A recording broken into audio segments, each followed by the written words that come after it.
In this video, I'm going to talk about the biological basis of depression. And I'm not talking about just a passing bad mood, but I'm talking about major depressive disorder. Major depressive disorder is a major cause of distress, disability, and death from suicide. It is the prototype of the category of mental illnesses called the depressive disorders, which involve distress or disability from abnormally negative mood.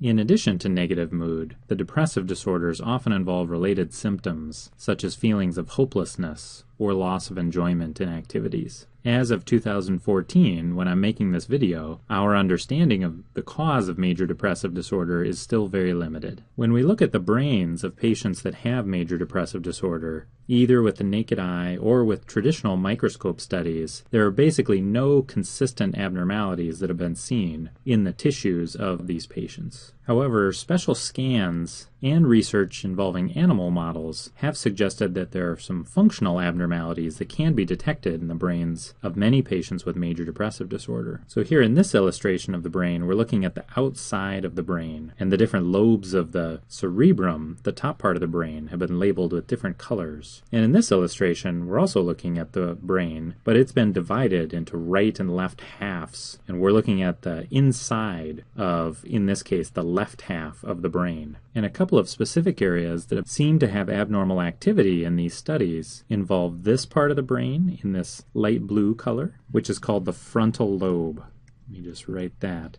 Frontal lobe, the lobe that's most toward the front of the brain. And over here on the inside, that would be all of this stuff.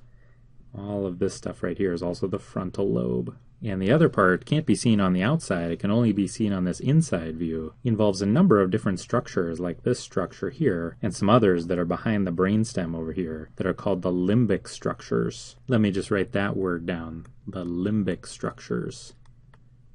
Limbic structures, right here.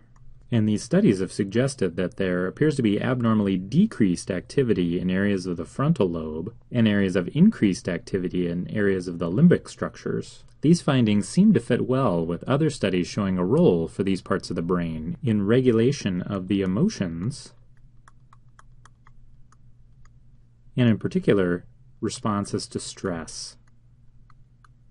Functions of the brain that seem to be particularly abnormal in patients with major depressive disorder. In regards to stress, it's also been noted that many patients with major depressive disorder have abnormal blood concentrations of certain hormones that are particularly associated with stress. For example, the hormone cortisol, that's a major stress hormone. There's a particular area of the brain that controls most hormones, including the stress hormones, that's located right here.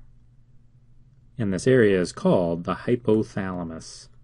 Hypothalamus.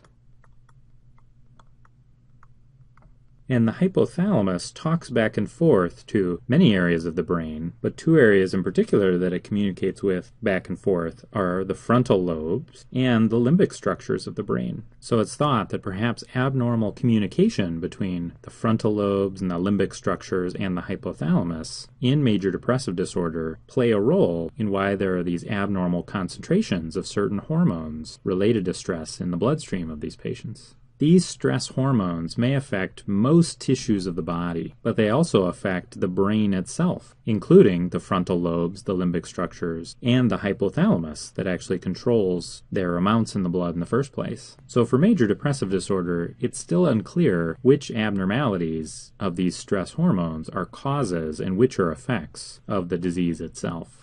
Some features of major depressive disorder also appear to involve abnormalities in neuronal pathways using certain neurotransmitters, the molecules that communicate between neurons in the brain. And the abnormalities of these pathways may cause abnormally decreased or increased activity in certain parts of the brain, like the frontal lobes and the limbic structures. Collections of many of these neurons that produce these neurotransmitters have their somas, or their cell bodies, in a few areas of the brainstem, this structure below the cerebrum, and then their axons project to many areas up in the cerebrum, including the frontal lobes and the limbic structures. One of these pathways start in what are called the raphe nuclei of the brainstem. And there are several groups of raphe nuclei at different levels of the brainstem that send projections up to many areas of the cerebrum, including the limbic structures and the frontal lobe. And they're responsible for much of the serotonin that's secreted in the brain. Serotonin, which appears to be abnormal in many patients with major depressive disorder. Another pathway starts in an area called the locus coeruleus.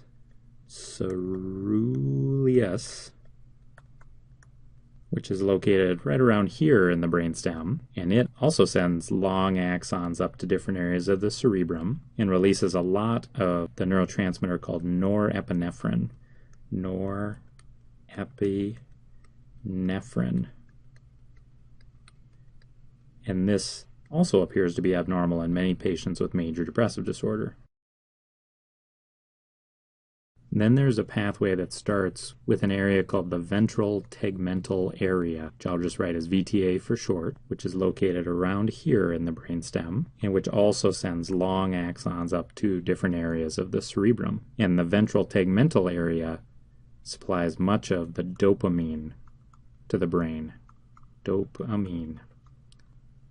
These neurotransmitter systems affect the function in many parts of the brain, including the frontal lobes and the limbic structures, and supporting the idea that abnormalities of these systems are involved in major depressive disorder is the fact that medications that affect these different neurotransmitters, dopamine, norepinephrine, and serotonin, often improve the symptoms of major depressive disorder. A newer idea that is interesting is that there may be abnormalities of what is called neuroplasticity.